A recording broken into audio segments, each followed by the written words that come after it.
"Get your dirty kid away from me." The sentence didn't just come out loud, it came loaded with contempt. It cut through the central corridor of the mall and seemed to push the air against everyone around. Some people instinctively slowed their steps, others turned their faces away. The boy froze in the middle of the movement, holding his ice cream cup with both small hands, as if it was the only thing keeping him steady. The white topping slowly ran down the side of the cup, dripping onto the shiny floor. On the man's navy blazer, a light stain marked the expensive fabric. It had been a bump, one crossed step, 1 second of distraction while the boy tried to balance his ice cream and follow his mother. Nothing more. But in that moment, it seemed like something much bigger had happened. "Look at what he did," the man repeated, pointing his finger rigidly at a 7-year-old child. The boy immediately lowered his eyes. "Sorry, sir. I didn't see—" His voice came out small, trembling, almost disappearing into the ambient noise. Megan pulled her son close, positioning her body between him and the man, not aggressively, but protectively. "It was an accident," she said, keeping her tone firm and controlled. "I will pay for the cleanup." The man let out a short, humorless laugh. "This is not an accident, this is bad manners." The word hung in the air like a sentence. It was no longer about the ice cream. It was about judgment. People began to watch more closely. Some pretended to check their phones while clearly recording. Others whispered. The boy's breathing sped up, fingers squeezing the cup until the paper almost crumpled. "I already said sorry," he muttered, as if repeating it could lessen the weight of the situation. The man ignored him completely. "Teach your child to be careful before bringing him to places like this." The sentence carried weight. It wasn't the stain that bothered the man. It was the idea of being touched, even by accident, by someone he considered inferior. Megan took a deep breath. "You were walking too," she said calmly. "It was a bump." He leaned slightly forward as if trying to intimidate.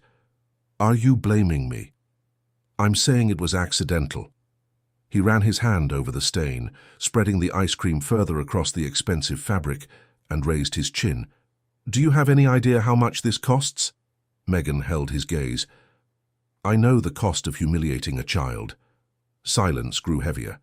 The mall seemed to fade into the background. The man realized the eyes were no longer on his blazer. They were on him. "Do you think saying sorry fixes everything?"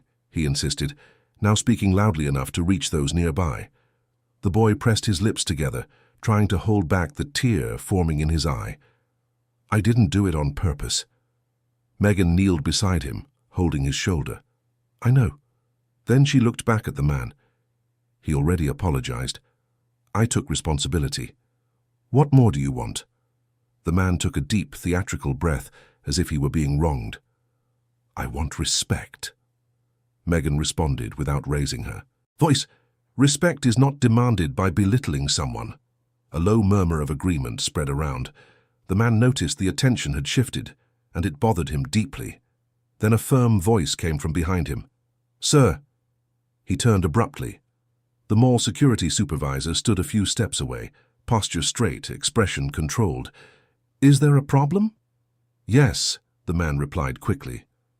"I was wronged." The supervisor looked at the stain and then at the boy. And the child apologized.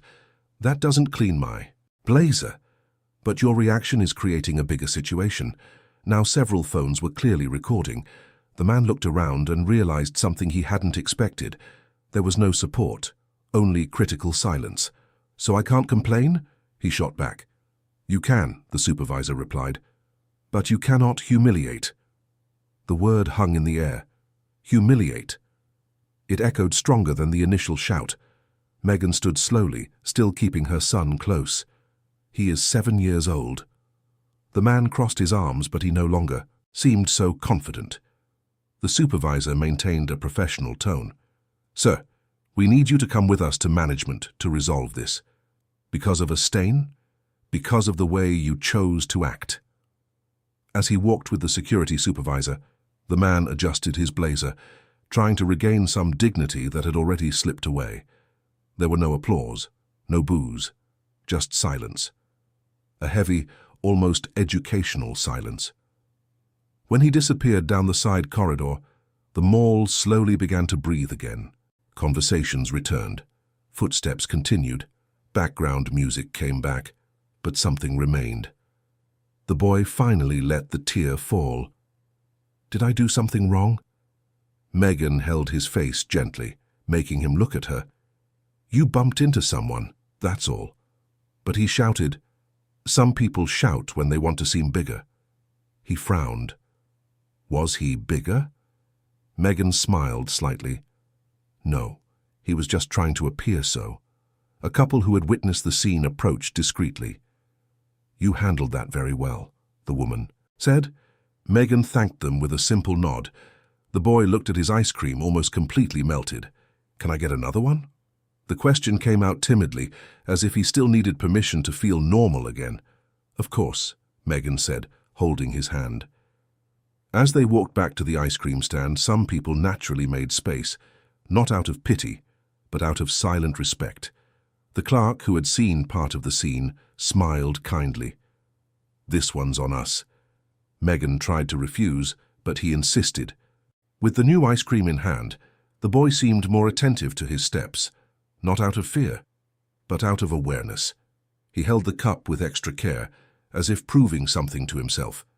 As they walked away, low comments could be heard about what had happened, not about the blazer's value, not about the stain, but about the behavior. Because stains fade, fabrics are cleaned, but the way someone treats a child in public does not wash away. I was embarrassed, the boy confessed. Calmer now. I know. Everyone was watching, and they saw that you apologized. He thought for a few seconds, absorbing it. So I didn't do anything wrong? Megan squeezed his hand. Wrong is using force to belittle someone. He nodded slowly, as if learning something no book could teach. The mall remained bright and busy, seemingly like any other day. But for those who witnessed it, that scene would be remembered, not for the mess on the fabric, but for the choice between reacting with arrogance or acting with maturity. Some people show who they are when everything is under control. Others reveal their true nature when things go off plan.